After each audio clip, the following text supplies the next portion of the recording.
What's the best way to enact libertarian wins? Well, actually going out and doing the hard work. And that's what today's guest has been doing for the past few years. Let's dig into this and more. Instead of focusing on winning arguments, we're teaching the basic fundamentals of sales and marketing and how we can use them to win in the world of politics, teaching you how to meet people where they're at on the issues they care about. Welcome to The Brian Nichols Show. Well, hey there, folks. Brian Nichols here on today's episode of The Brian Nichols Show. We're going to jump right into things. I am so excited for today's returning guest, and that is the one, the only, Spike Cohen from You Are the Power. Spike Cohen, welcome back to the show, buddy. How you doing? Brian Nichols, you so-and-so. No, I love coming on your show, man. I'm always happy to be here. How are you doing? I'm doing good, buddy. Obviously, we're recording today a couple days after the tragic events that happened out in Utah with Charlie Kirk. I just wanted to start out saying, again, all of this has been unfolding behind the scenes over the past few days. It's been sucky, man. Honestly, it's been very tough on me. I don't know what it was about watching Charlie Kirk literally be executed on live television, more or less. But it wasn't and I'm not saying this to downplay that at all, but it was honestly, Spike, it was the reaction from a lot of folks that I thought I knew, actually celebrating his murder. And man, that's been the hardest part for me. But I don't want to start today's show doom and gloom, but I mean, Spike, just what was your kind of feedback, man? Like you obviously are a noted political figure here in the greater libertarian world, and you were a former VP candidate for the LP back in 2020. So, I mean, you're kind of a public figure, right? So, like, what was your immediate feedback on this? I've gone to colleges to do speaking tours and debates, not the same format that he does, but I'm going to colleges to do speaking tours and debates. And so it definitely hits home for me. And even if I didn't do that, just the humanity of the fact that a man who was representing he was kind of, I guess, mainstream conservatism, not that if his opinions were more extreme, that would justify murdering him.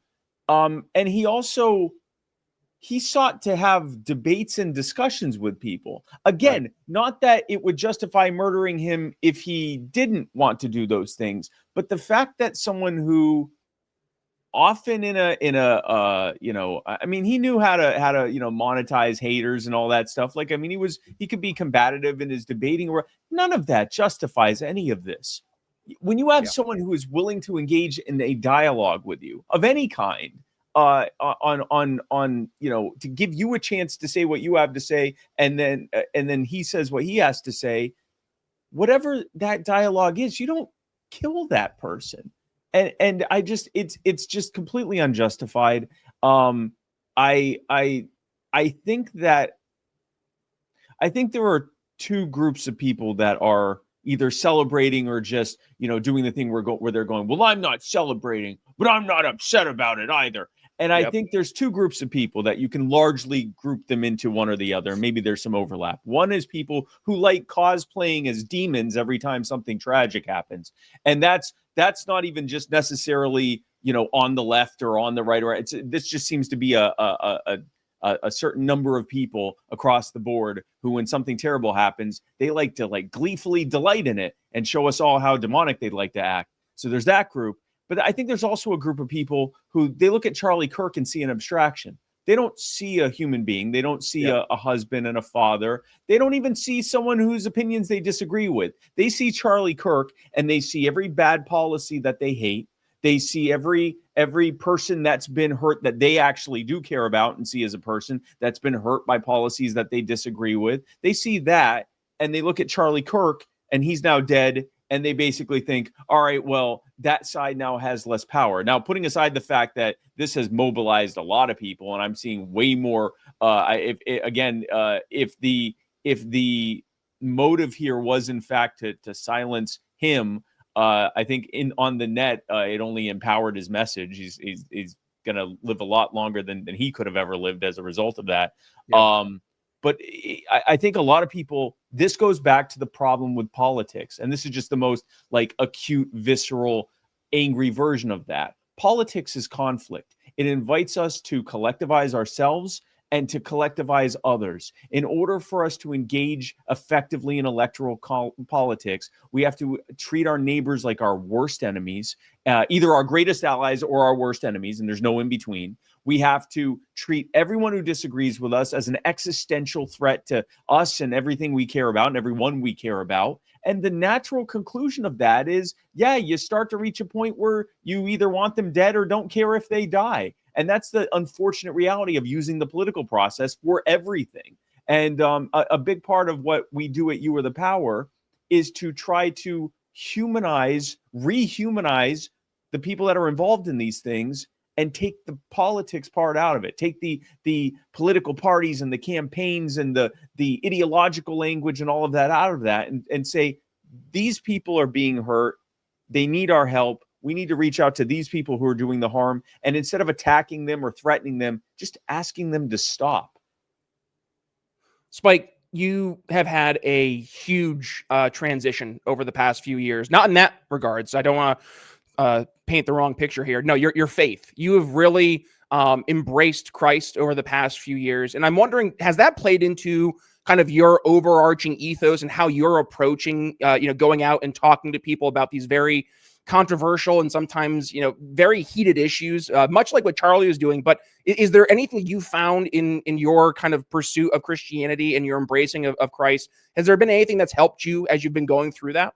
It's weird. In one way, it's changed everything about everything that I do. I mean, my motives are entirely different. My number one North Star guiding principle used to be maximal liberty. And I still pursue liberty, and I still try to seek liberty for people. But my number one North Star is now to love the Lord my God with all my heart, mind, and strength, and to love my neighbor as myself. When I wake up first thing in the morning, the thing that I seek to do above everything else isn't to maximize liberty or to grow my the brand of You Are the Power or anything like that. It's to glorify God in everything that I do. So in one way, everything's changed. But what's amazing is, as I apply that in actually doing the work, not just sitting and thinking about how great God is, but actually trying to help spread His kingdom, I realize how much God was already putting everything in place before I was ready to acknowledge that I believed. Because more and more, the things that I do from the outset don't look significantly different than they did before I gave my life to Jesus. And I realize, many things have changed, but like, for example, our method for reaching out to public officials in a respectful manner and trying to seek reconciliation, which, by the way, has had a 100% success rate for the last 2 years and a nearly 100% success rate for the 3.5 years we've been around. Wow. It works. It's not just we're like, hey, please stop, and then they don't. Like, it works. But that change from being more, confrontational and like angry and visceral at them, to being more seeking of reconciliation, that process had already started. And at the time I was thinking, well, it seems like this works better. And then it turns out that's what God wanted me to do, to love my enemies and to pray for those who persecute us. And I think, all right, well, I guess you already said. And there's so many examples of that where it's like, I was already starting to do those things, I thought, for whatever secular temporal reasons I was doing them for. And then come to find out, it's like, no, God was already pushing you towards that. So it's pretty amazing. Well, and let's talk about that, Spike, because this is where I think a lot of Americans are, especially young Americans, by the way. We've seen a resurgence in specifically Gen Z going towards the Bible, going towards Christ. And this kind of all weaves together with what we just saw happen on Wednesday with on September 10th with Charlie Kirk's assassination, the message and the pursuit of trying to create a more, I would say, a more cordial society to engage in the political discourse, not through violence, but rather through words, through debate.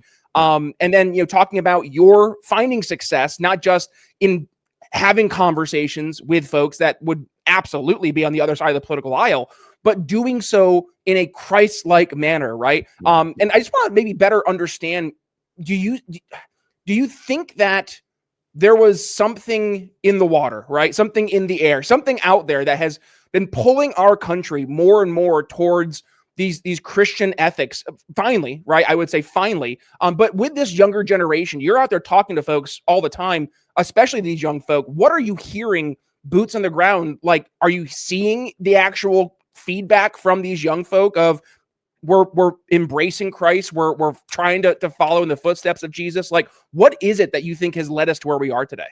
Well, I'm definitely seeing a resurgence, and ultimately, and this gets into like soteriology and like, you know, our hermeneutics about the Bible, but I would say ultimately it's a moving of the Holy Spirit. I mean, what we are seeing is, you know, it is by God's will and by God's grace that we have faith in the first place. We actually cannot seek God on our own. It's something that God gives us as a gift of grace. The way that's manifesting itself is that people are waking up and realizing that the more equitable and fair and just world that we would get once we got rid of these silly fairy tales, that didn't pan out.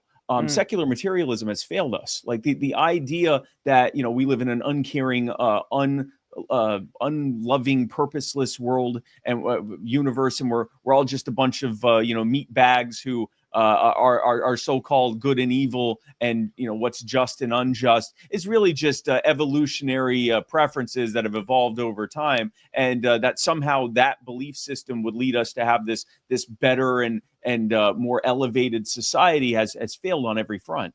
Picture this. You wake up one day and the government has frozen your bank account. Your money? Gone. Sounds crazy, I know. Ask people in Argentina or even Canada how real that can be. And that's why you absolutely need to check out the Expat Money Online Summit, October 10th through October 12th. And it's hosted by my good buddy, Michaela Thorup. It's a free online event packed with experts teaching all about how to protect your wealth, secure a second residency, slash your taxes, and buy property abroad. And this year's spotlight is on Latin America. So Argentina, El Salvador, Panama, Paraguay, places opening doors right now for people smart enough to walk through. And by the way, your free ticket is waiting at expatmoneysummit.com. And if you want VIP access with replays and exclusive panels, use promo code TBNS for 20% off your upgrade. One more time, that's expatmoneysummit.com, promo code TBNS. And now, let's get back to the show. And when you take a step back, of course it would. It's based on a far greater leap of faith than anything that's claimed in that anything you'd have to take a leap of faith in that's claimed in the Bible. I just want to take a step back here, and I love my agnostic friends and I love my atheistic friends, and I love to have these discussions with them. I'm telling you what my claim is, and you can take it wherever you want to go to. We are told that the secular materialism that atheism is largely based on. Not agnosticism, which is basically saying, hey, listen, I don't know. That's actually for many, that was where I was. I was like, listen, I'm humble enough to admit I don't know. I think there's almost certainly got to be a creator to all this, but I don't really understand the ins and outs of it. But atheism posits, we kind of do know. And what they posit largely is that we are in this uncaring, unfeeling universe that has no real purpose. And that, we are in it just kind of, there's not really any reason behind any of this. And so, I mean, the logical conclusion of that is nihilism. Do whatever you want. Like, what does it matter whether what you've done is good or evil? You can think it is, but that's really just a personal preference. And ultimately, we're all going to die and it doesn't matter. Well, then why would anything matter? But let's take a step back, because not only is that a horrifically hopeless worldview, but it's easily debunked by our own existence. We live in an uncaring universe. Well, I'm sorry, we're part of that universe. And we care. And we seek purpose, and we have purpose, and we find purpose, and we do feel, and we do have a sense of right and wrong and justice. So our own existence rebuts the entire thought that the universe doesn't care. Unless they are keeping the Christian belief, Christian metaphysic belief, that we are kind of set apart within the universe and are different from the universe. Okay, well, if they believe that, why? Why are we different and set apart in the universe? That points to an actual purpose of us being here. So it defeats itself. Like the underlying precepts behind material secularism that Western society increasingly has leaned on and away from its Christian precepts, it fails on its face. The first examination of it fails. And so I see that I think what a lot of people are seeing, kind of going back to actually answering your question, I think that what people are seeing is that didn't work, and that it's leading to people questioning like examining every single thing and replacing it with insanity. And so and it's not leading to us being more together. We're far further apart than we've ever been. And it's not leading to more equity. There's far more inequity than there's ever been. It's not leading to more justice. There's more injustice than ever before. You know, we were told that this is it's progressive, like it would be progress towards good. And it turns out it's more progressive like a disease, that it just keeps progressively getting worse. And so I think a lot of people are just realizing, like, okay, that didn't work. And so more and more people are turning back to God. Now, some of them are turning back to it and going, yeah, I'll take a look at this and see where it goes. And I think other ones are truly feeling like a tugging at their soul to turn back to God. That was definitely the case with me for the last couple of years. I just kept feeling more of a pull back to him. And I would look at people of faith, and instead of, I'll see people that, when they hear my faith and they'll go, oh, you believe in Sky Daddy and like all. And it's like, I never felt that for people of faith. I always envied them. I always said, man, I wish I had that. Man, how much easier would life be if I knew that in the end that God wins and his people win and everything's going to be okay. And we get to live in paradise for all eternity, and doers of evil will suffer eternal death for it. Like, wow, that would be great. I wish I believed that. And I just felt more and more of a pull towards that until eventually I gave my life to Jesus last November.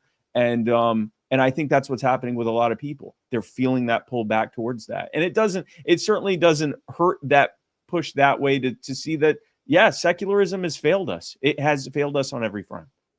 Spike Cohen from You Are the Power here in the Brian Nichols Show. Spike, I have another follow-up to your faith. And I'm wondering, your path to becoming a Christian, has that, I'm assuming, has changed your personal values and personal beliefs more towards a Christian ethos. But how is that manifested in your approach to changing policy? I know you mentioned beforehand that your old ethos, your old Northern Star, used to be maximum liberty, and you find that you're still more or less finding that being the end conclusion. However, a lot of your goals obviously are now pointing back towards your North Star being Christ, being God. Yeah. So how is that how is that manifested in your personal values, and then when you're pursuing public policy changes? Yeah, so I guess the best way to answer that is to just dive into what we're doing, and then how I personally am using that as part of my witness for Christ. I want to be clear, first of all, You Are the Power in and of itself is not a religious organization. We have people that are very devout Christians. We have people that are, very devout non-Christians of different faiths or no faith at all. And so in and of itself, it's not a religious organization. As a Christian, as a follower of Jesus and of the way, I find myself, everything that I do, including my work in You Are the Power, is part of my witness to Christ and my mission to glorify God. So what we do at You Are the Power is we find people who are having their lives upended by out of control government officials and bad government policy. There are many examples of this. People that are having their homes taken from them through eminent domain and through abuse of zoning restrictions and zoning bylaws by public officials who want to take their property for their own personal gain or for the gain of someone that helped get them into office. Examples of people that are being arrested for speaking about corruption at city council meetings. People that are just being arrested and being abused and then the police refuse to release the body cam footage to show that they were completely in the wrong. People who are helping people get back on their feet with charity, who are then being threatened with arrest for doing that because the local government is trying to score a deal with an NGO to spend a bunch of taxpayer money on the homelessness crisis, and you can't justify spending all that money if someone's out there doing it for zero taxpayer dollar cost. Another big thing we've been working on is innocent parents having their children taken from them, and everyone involved knows that the children have a chronic health condition that's causing them to have fractures and bruising, and that there's no evidence of abuse, but everyone involved intentionally pretends that they are being abused and ignores all of the medical evidence that says otherwise, because that's how they get their federal funding for their CPS services and the family courts and everything else. We kind of stumbled into that one, and we've been making incredible headway with that. But all of these things, the common thread with them, and we can get into specific examples of these to kind of explain how these happen, but the underlying thing behind all of those is that these people are having this, family or individual or homeowner or neighborhood of homeowners are having their lives upended because these people over here who are in their various positions in government, city council, child protective services, family court, zoning board, wherever they are looking at these people as something other than people. They're treating them like a funding opportunity or a political obstacle or some abstraction. Kind of going back to what we were talking about with Charlie Kirk. They're not looking at a husband and father. They're looking at an abstraction. These officials are looking at these people, and they're not seeing a child who desperately needs their medical care and needs the loving care of their parents. They see an opportunity to get funding if they take this chronically ill child, refuse to acknowledge that they're sick, and go and place them in adoption and so that destroy this family and separate them forever, because that's how they get their funding. No one does that unless they've completely dehumanized the people they're doing it to. No one tries to take someone's house for their own personal benefit unless they've dehumanized that person and see them as just some obstacle that's in the way instead of an actual human being. And so at the core of everything we do is what we call the principle of human respect, which is that we have to demand that we are treated like people, especially when it comes to the government, because the government has all this, ability to do far more harm than any individual or any small group of people. They can do it at far greater scale. We have to demand that we are respected as people, because when we are respected as people, we are happier, we are more prosperous, more harmonious. Our lives are better. And when we're not treated like people, our lives are worse. And sometimes our lives can be ruined. And so that's our underlying message and our underlying tactic, because when we reach out to these officials, we don't reach out to the government. We also treat them like people, and we reach them individually and say, listen, back off and do the right thing here. And, we have sometimes hundreds, sometimes thousands, sometimes tens of thousands of people reach out to them. These are people that are used to never having anyone reach out to them. Family court judges rarely have thousands of people reach out to them about a case. And they pretty much every time they back off. Sometimes immediately, sometimes it takes a little while for them to realize this isn't going away. Now suddenly they're famous on social media for all the wrong reasons. Sometimes they resign and the person that replaces them does the right thing. Sometimes they have a legitimate change of heart and don't just do the right thing, but they join us in making sure this doesn't happen again.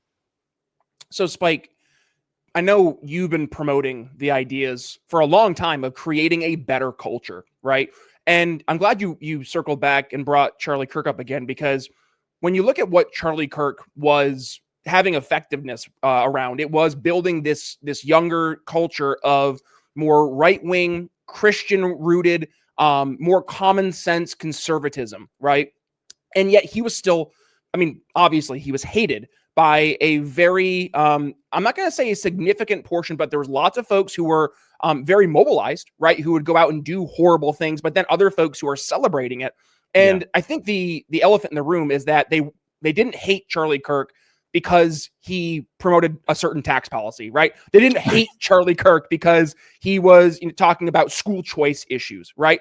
What they hated Charlie Kirk for was more of these cultural issues. And it goes back towards a lot of the very incendiary topics that we've seen really, lead headlines for the past 5 to 10 years, right? It's going to be the LGBTQAI plus agenda. It's going to be the pro-choice versus pro-life agenda. It's going to be all of these much more culturally focused things. Racial issues, right? Talking about what we saw happen in the Charlotte stabbing there with the young Ukrainian girl, and having the race dynamics going back to George Floyd in 2020, and Ferguson, Missouri before that with Michael Brown. So we've seen that the real divisiveness isn't around the facts, figures types of policy, but more so on the vibes, the culture, the feelings side of policy, which impacts the culture.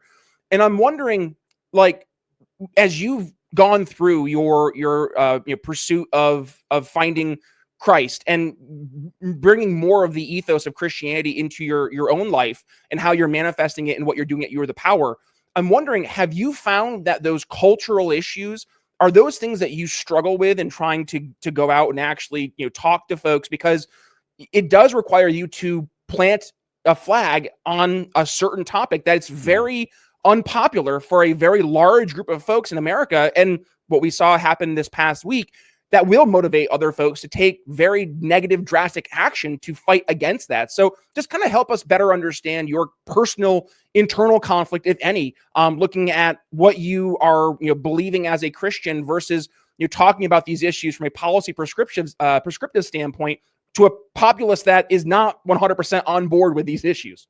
Yeah, so I've not thus far seen a lot of pushback on my specific social takes, and it's more so just that small minority of people who, as I like to put it, they don't believe in God and they don't care that anyone does believe. And boy howdy, they're going to let everyone know that every chance they can possibly get, just how much they don't care.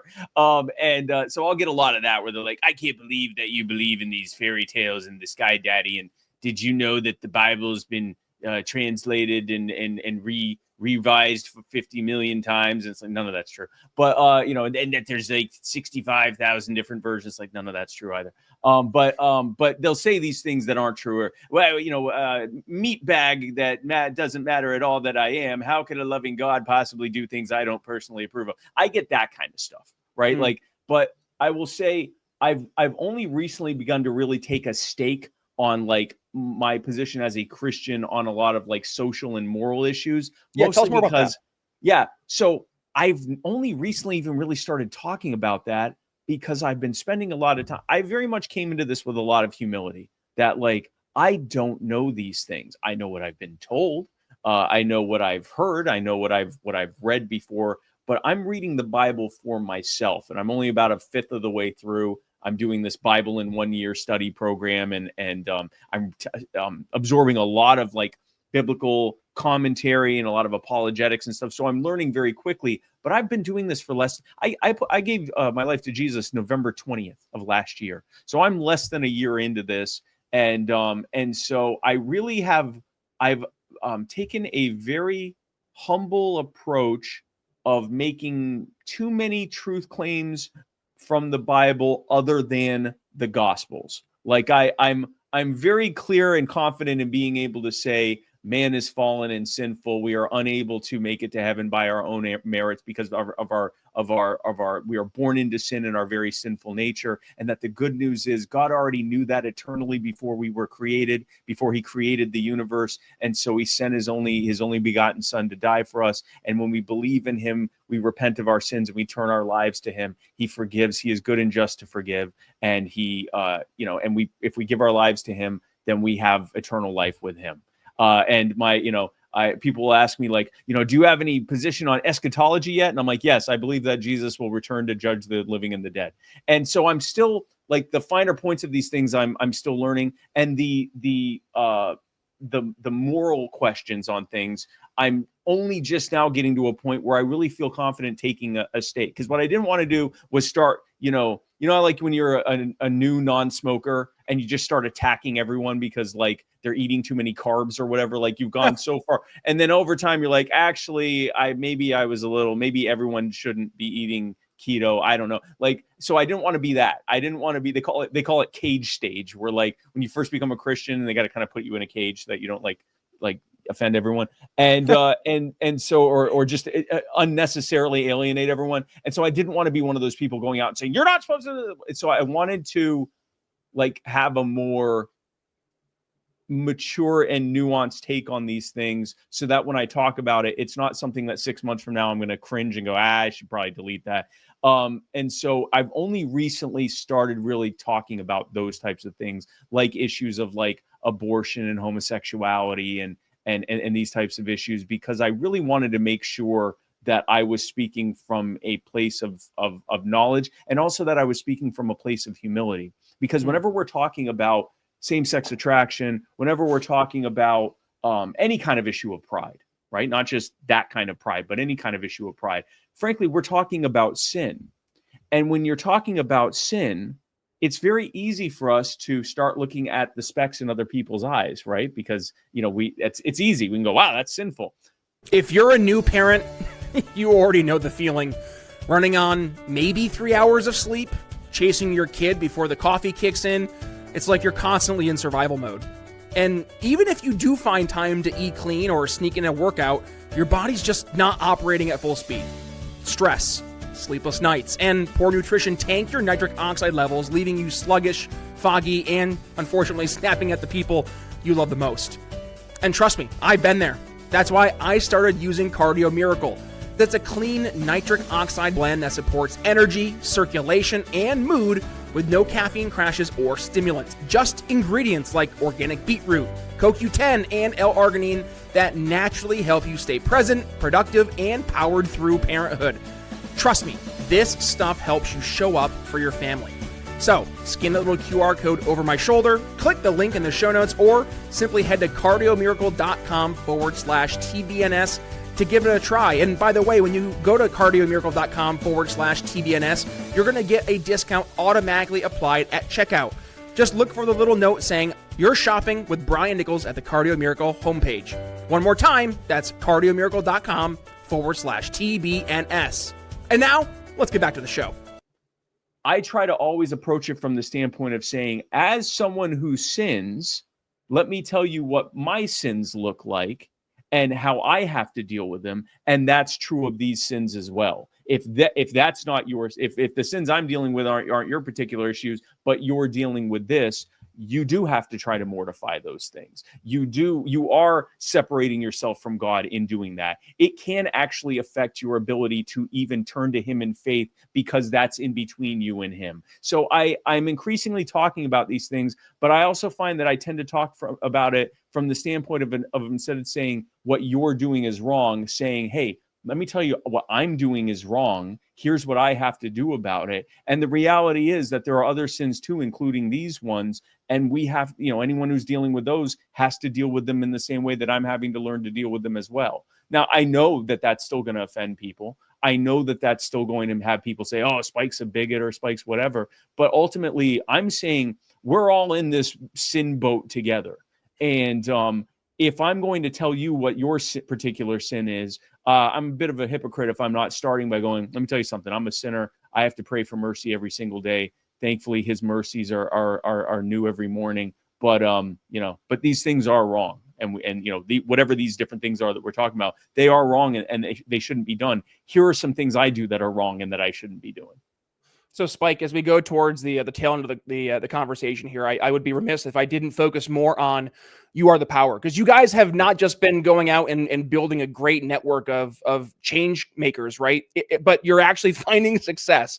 And I think you hinted at that earlier. I want us to really just focus here in the last bit. Just tell us about some of those wins, because I know for folks in the world of politics, it can just always feel like a dog chasing your tail, right? You're focusing on a certain political issue, and then, there's another issue. Let's go focus on that. But it never feels like you're actually making progress. You're making progress. You're finding wins. You're making people's lives better by doing all this great stuff at You Are the Power. So talk to us about some of these wins. And of course, for folks listening, how can they get involved? How can they join You Are the Power and help make those wins reality in their own localities? Well, I'll start with that one first. You can go to youarethepower.net and become a member today. We'd love to have you be a part of it. You can be at the tip of the spear of all the work that we're doing. We have done such incredible stuff. We've kept people in their homes when they were going to lose them. We've helped get charges dropped against people that were wrongfully arrested. We've helped keep charities from being threatened with arrest for the crime of helping people get back on their feet at a time when that's desperately needed. And we've gotten corrupt officials to resign in disgrace across the country, coast to coast. I'm going to focus on one story because it's one of the most horrific things we've had to deal with. And it also kind of tells the story of how one family led to this movement that has helped so many others. So in October of 23, so You Were the Power at this point has been around for about a year and a half, give or take. And we've mostly at this point only done local stuff, because my big thing, and you know this, Brian, I am very heavily focused on, let's focus on winning. Let's build a culture of winning. That's important for us. We're good at valiantly losing and being prepared to valiantly lose and to almost kind of seek it, because it's weird to win. And did we compromise? Does that win because we weren't pure? And so what I was trying to do is say, okay, let's take things that, yeah, sure, they're small, although they're everything to the people we're helping. But it's global for the person that we're helping keep in their house. Forget local. And so let's focus on those things because we can actually win. So everything we've done up until that point was like city councils, county councils, a sheriff of a county, whatever. In October of 2023, we heard about a family. We actually heard from a foster parent who she was fostering 2 children, a baby and a toddler. And they were told that the baby and the toddler were abused. And so they were fostering them. And she's looking, and the toddler is constantly saying she wants to see her parents and that she misses her parents. And where are her parents? When can she see her parents? And the baby seems like something might be medically wrong with her. And so she does a little research on the internet and finds the kid's parents. And the parents are saying, we didn't abuse our kids. They have a chronic health condition. Please help us get our kids back. We didn't do anything wrong. We're fighting. They did all these terrible things. And so she contacted DFACS, the Division of Family and Children's Services. That's the state of Georgia's Child Protective Service agency. And so she contacted DFACS and said, I don't think these kids were abused. Can you look into this and just make sure you're, maybe not making a mistake here? I think this family might not have done anything. And their response was, your 13 years of service are no longer needed. Now, Georgia has a shortage of foster families to the point where some foster children are having to stay in the offices of DFACS workers. And in some cases, they're being put in hotels by themselves. And they just told a good foster family who's been doing this for over a decade, yeah, we don't need you anymore. So thankfully, Jennifer and Jonathan Williams, the foster family, reached out to us and said, please look into this. We think something's wrong here. So we looked into it, and we found out it was way worse than they thought. Matt and Taki Hernandez are the loving parents of Emma and Aria, those 2 children. And Emma, the baby, she suddenly started having swelling in her legs, and she was increasingly fussy. So they took her to Children's Hospital of Atlanta. They did X-rays on Emma and did a bunch of blood work. Now, eventually, the blood work came back showing that Emma had. They pointed to her having some kind of a chronic health condition that explained her fractures and her issues. And there was no sign of trauma. That actual physical cause of this of this. So obviously it points to, the fractures that were found in the X-rays being caused by this chronic health condition and not abuse. So instead, they just accused them of abuse and took their children from them and arrested them both for felony abuse. And then, as a condition of their bond, they weren't the parents, the husband and wife, Matt and Taki, were not allowed to speak to each other or live together, or even be near each other, or communicate to one another through a proxy.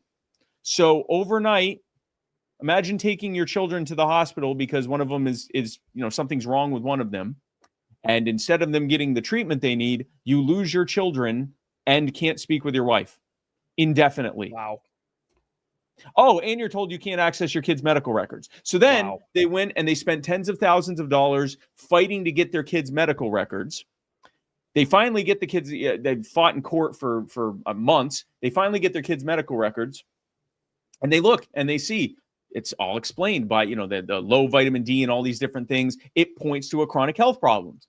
They have medical experts look at it, pediatric specialists look at it, and they go, yeah, there's no sign of abuse here. This is because of either osteogenesis imperfecta or neonatal rickets or something like that, but it's definitely a chronic health problem. And they said, oh, thank God, we'll just go to the family court. This was all a big misunderstanding. They'll see the evidence and we can get our kids back. The family court judge refused to admit any of the evidence into testimony, any of it.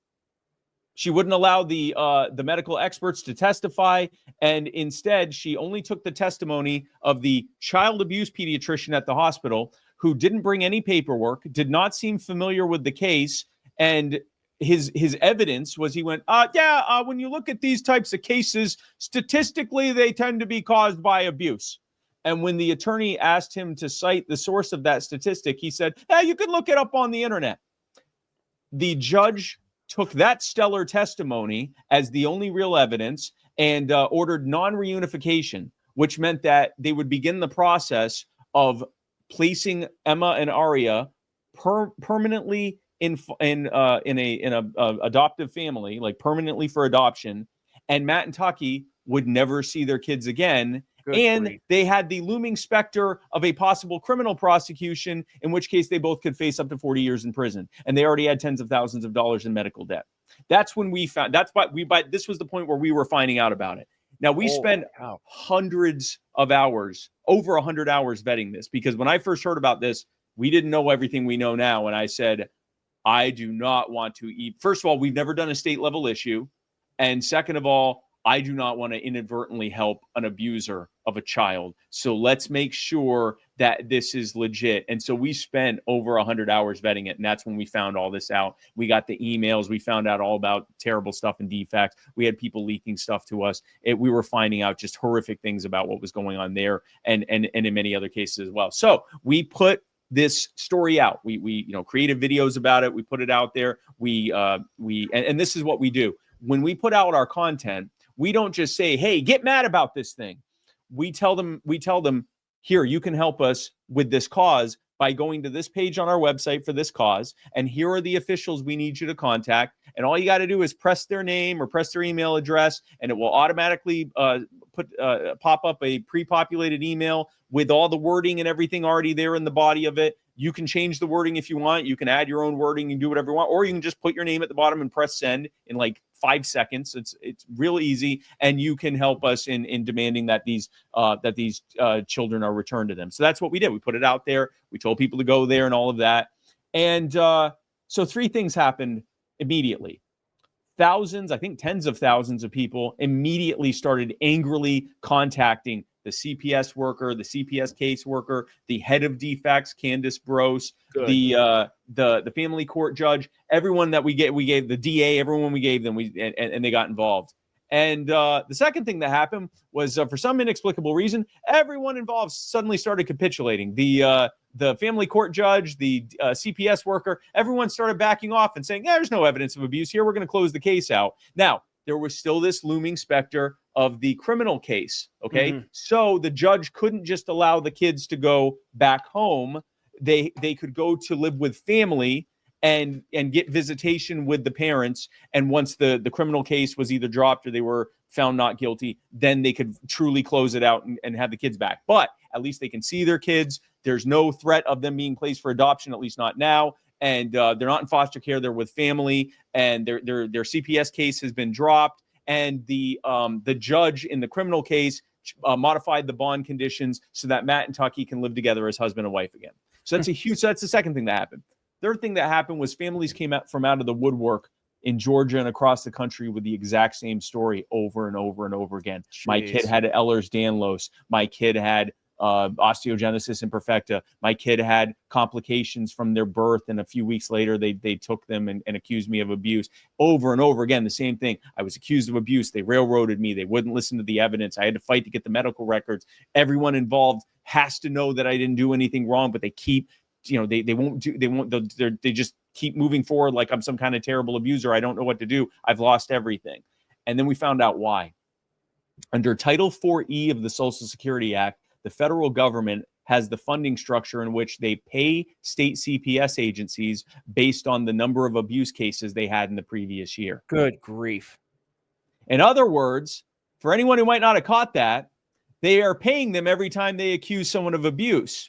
Dude, this is a sales commission structure. It's a perverse incentive. It is what government does. We'll pay you based on your quotas. And so it creates a quota system. So, and it's even worse than that, man, because if they put them in foster care, they get even more money. If they place them permanently for adoption, they get even more money. And here's the real kicker.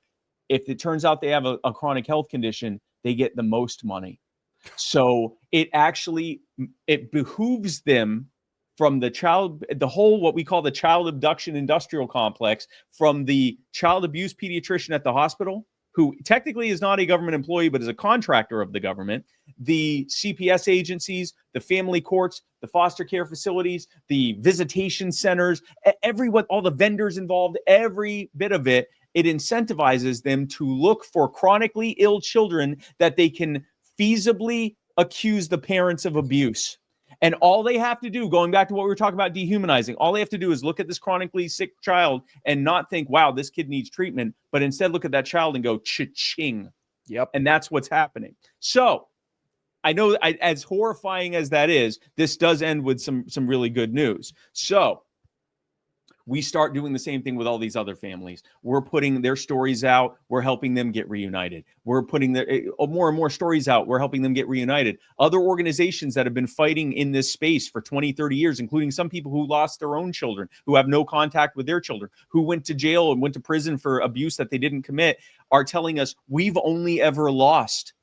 We every once in a while will have one scant victory, but like we've only ever lost when we're fighting, but we just keep fighting because it's so wrong. You guys are winning left and right.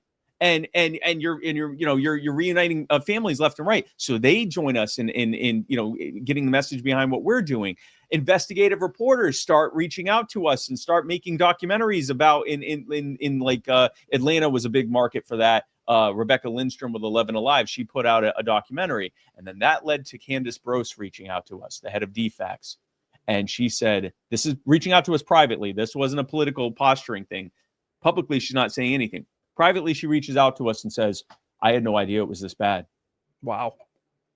She's a political appointee. She's just going by what the people under her are telling her. She said, I didn't know. How do we fix this? So we gave her like a bulleted list of things that needed to be fixed. We said, these need to be implemented immediately. When someone's accused of abuse, a parent's accused of abuse, they need to be able to have immediate access to their kids' medical records, and they need to be able to get a second opinion from a qualified doctor. That's outside of that system. That isn't being paid based on how many times someone's being accused of abuse. Oh, by the way, just as a side note, we're seeing a rise in the number of actual abuse cases because they're so focused on meeting their quotas that they're no longer looking for abusive parents who don't take their children to the hospital after they abuse them. They're looking for the easiest prey, who often is innocent. And so we're seeing, and that actually helps the CPS agencies because they can go to the public and say, listen, we're taking all these kids from these abusive parents, and yet we're still seeing more kids dying from abuse. It's an epidemic. We need even more money and even more funding. So it actually behooves them and it's very common with the government agencies, it actually behooves them for the problem to get worse. And all they have to do is completely set aside any scrap of humanity and be perfectly fine with destroying thousands of innocent families in order to maximize their funding structure. So anyway, going back to Candace Brose, she says, hey, what do we do?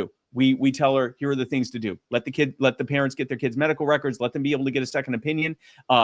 Force the child abuse pediatricians to actually sign a document saying that they reviewed the kids' full medical records, and also so we know who actually abused them. Because what would happen is they would send out a letter and they'd say, yes, I've accused these parents of abuse. I've diagnosed these children with abuse. And it would have the name of however many dozens of child abuse pediatricians are in that entire hospital system. You don't even know who accused you, much less whether they actually reviewed their records. So we said those two changes and a few others that are in there. And we said these things need to be implemented immediately. She privately implements them immediately. Again, this was not for political expediency. She wasn't in front of cameras. She did this privately, behind the scenes. She put out memos to everyone involved, all the CPS agents, all the hospitals, everyone, all the mandatory reporters, everyone. This is how it is from now on. So we publicly went forward with it, and then we started saying this needs to be legislation. This needs to be codified into law. She helped us with that by saying, I support this 100%. It's what we're already doing. We had lawmakers, when we reached out to them before, tell us things like, I'd rather innocent parents lose their kids than guilty parents not lose their kids. That's before we had the public involved, that's the kind of feedback we were getting from our duly elected legislators or their duly elected legislators in Georgia. But then we got the public involved, and suddenly the law passed unanimously in both houses of the legislature. It was named Ridge's Law after Ridge Collins, a child with who was taken from his parents for over 3 years because he had complications from birth. And so basically they lost his entire babyhood, but Ridge is back home thanks to our help. He is back home, and Governor Kemp signed Ridge's Law into law back in May, surrounded by Ridge Collins and his family and many other families that we've helped reunite. And not only have we actually fixed much of the problem there in Georgia, but we're already having lawmakers reach out to us from other states saying, hey, this is a problem here. Let's fix it. I actually just came back a couple weeks ago from New Hampshire, where I spoke with a summit of lawmakers there. You think the problem's bad in Georgia?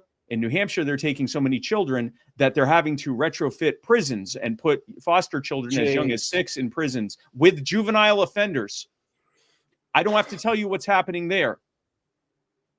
This is a problem all over. But no, so here's the thing. Wow. I tell you this to tell you how bad it is, but the good news is we have lawmakers on our side to get this fixed. Not just in New Hampshire, not just in Georgia, but in multiple states, in West Virginia and Kentucky, states all over the country. We have lawmakers reaching out saying, how do we fix this? I believe that we are within a matter of a couple years of fixing this mostly at the state level and building the critical momentum necessary, the critical mass necessary to force Congress to, at the very least, I would say repeal Title 4E. Why is show me in the Constitution where it says that the government should be funding CPS agencies.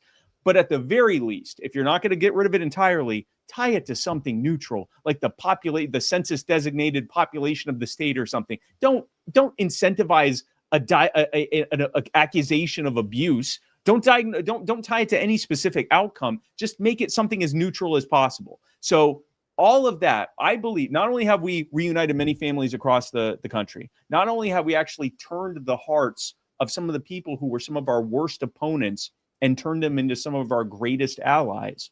Not only are we getting legislation passed to fix this, not only are we working towards greater goals to make this go away entirely, we're making it so that eventually not only are all these families going to be able to get their kids back, but countless future families in the future won't ever have to go through this. All of that started because we found out about one family. And instead of saying, we need to let people know about the policy that's doing this and how the government is doing all this stuff, and basically telling them about something that sounds like a complete Leviathan that no one has any hope to stop. Instead, we gave someone an attainable goal. We said, let's help this one family. Let's actually help convince this one judge, this one CPS worker, this one supervisor to give these kids back to this one family. And then let's do it again. And then let's do it again and do it again and again and again. And we built up from there. And that is what we do at You Are the Power. I love it. I love that we ended the show on this story, Spike, because it gives people hope, right? And in a world where, my goodness, there doesn't seem to be much hope. You guys are showing not just that hope is possible, but there is a blueprint to find success, to your point, to get some wins. Spike Cohen, You Are the Power. I've loved having you back on the show, buddy. Do us a favor. youarethepower.net is the website, but where can folks go ahead and follow you if they want to continue the conversation? Social media links, floor is yours.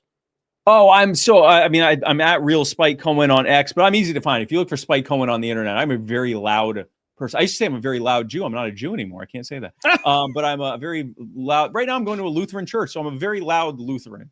That doesn't sound as punchy as very loud Jew. So I guess I gotta let that go. I'm loud. You'll find me on the internet. If you look for Spike Cohen, you'll find me. But if you're on X or Twitter or whatever you want to call it, I'm at Real Spike Cohen, and I'm Spike Cohen everywhere else. You'll find me pretty quickly. More importantly, go to youarethepower.net.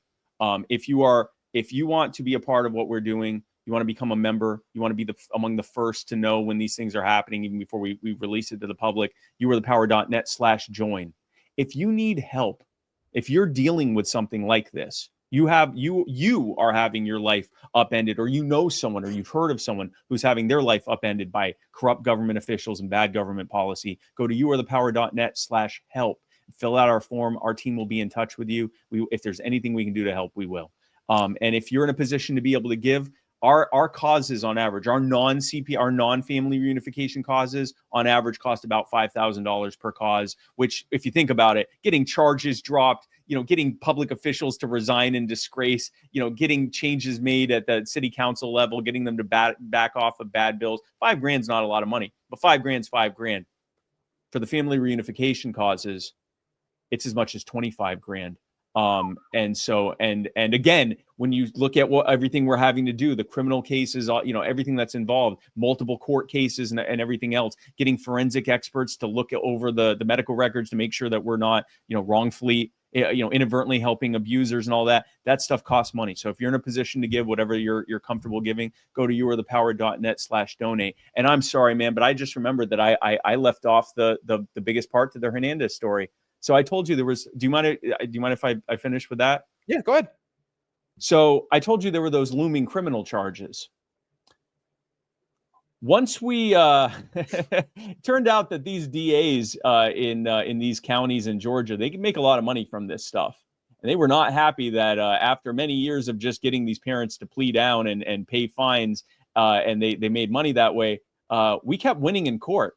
They would take these trials, they would take these cases, the Timms family and other families, they'd take them to court, to criminal court, and we destroy them. Because all the evidence shows that our client, well, I shouldn't say our client, that these families are innocent. We partner with attorneys who represent them. So so we were 3 for 3. And in one of the trials, in the Timms trial, the jury and the judge were laughing at the prosecution. Jeez. I mean, we were monkey stomping these people in court because they have nothing. You know, it's no longer an arbitrary family court judge. There's a jury. There's innocent until proven guilty. There's discovery of evidence. There's a burden of proof and all of that stuff. And all of the evidence shows these parents didn't do anything wrong. What were you thinking, even indicting these people in the first place? And so they got laughed out of court. These jurors would come in smiling and laughing, go, yeah, not guilty, and everyone would cheer. And it was just we were destroying them. So then when the Hernandez trial came, we're like, yeah, don't worry about it. This is just, they're just doing one last, whatever they can do. And at the end of the day, where they're going to monkey stomp them again. Okay. And respectfully. And so, but what we didn't know was that the judge was going to collude with the DA and not allow the jury to hear any exonerating evidence. They were not allowed to see any of the medical evidence, hear from any of the medical experts that said that Emma had a chronic health condition. They weren't allowed to hear from. Have you ever heard a prosecutor say that they don't want the arresting officer to testify? You ever heard of that? Well, Nope. In this case, it was because the arresting officer didn't think they did anything wrong. The jury wasn't allowed, so they weren't allowed to hear that. They weren't allowed to hear from the CPS workers who said there was no evidence of abuse. They weren't allowed to hear that defects, the CPS agency and the family courts had closed their case out because there was no evidence of abuse. That they were just waiting for this whole thing to go away so they could give the kids back permanently. They weren't even allowed to hear that Emma and Aria loved their parents. All they were allowed to see was the x-rays showing fractures and the opinion of that child abuse pediatrician that this statistically looks like abuse.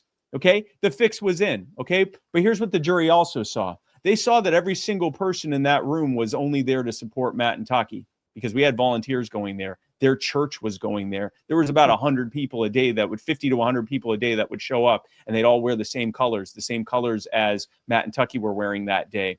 And they had to do that because the judge wouldn't allow them to have anything with any names on it. And at one point, he threatened the attendees with contempt of court if they made any facial expressions. Which, by the way, it's not possible to not make you are always making a facial expression.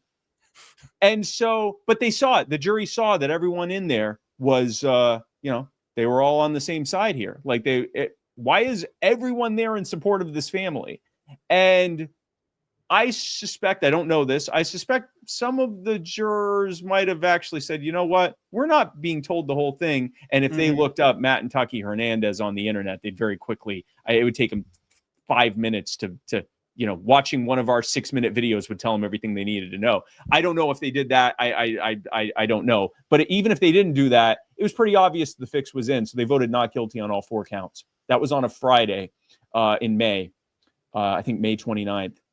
2 days later on Sunday, I was in church with Matt and Tucky Hernandez and their children, Emma and Aria.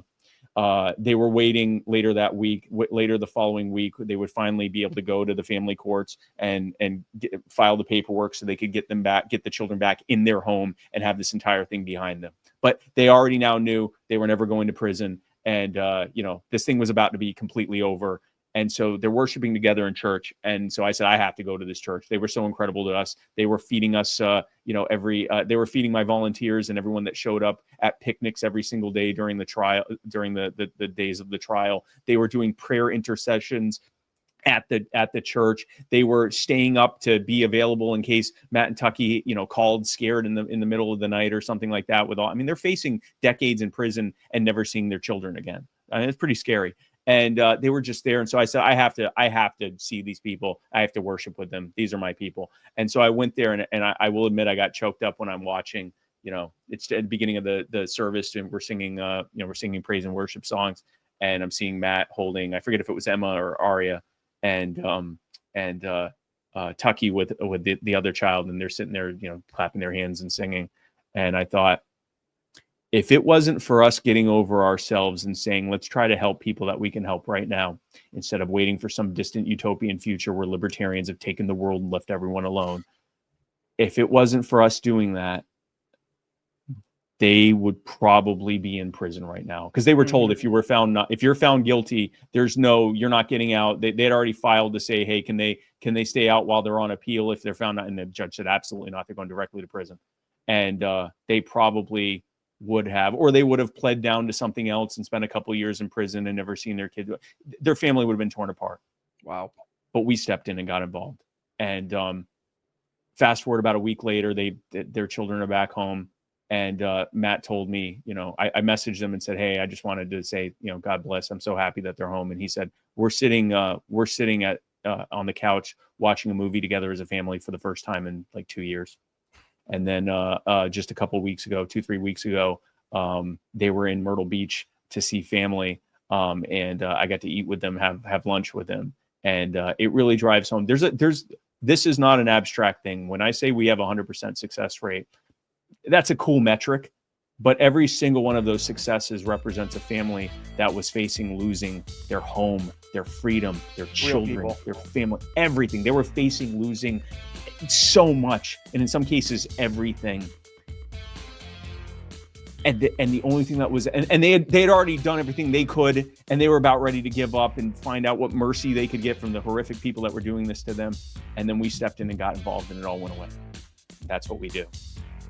Good stuff. Spike Cohen, love you, buddy. Thank you for joining the show. Folks, if you got some value from today's episode, do me a favor. Go ahead and give it a share. When you do, please tag Spike Cohen over on social media. Go ahead, give some love to You Are the Power, because, yes, you are, in fact, the power. But with that being said, Brian Nichols signing off here on The Brian Nichols Show for the one and only Spike Cohen. We'll see you next time. God bless, guys. Thanks for listening to The Brian Nichols Show. Find more episodes at briannicholsshow.com.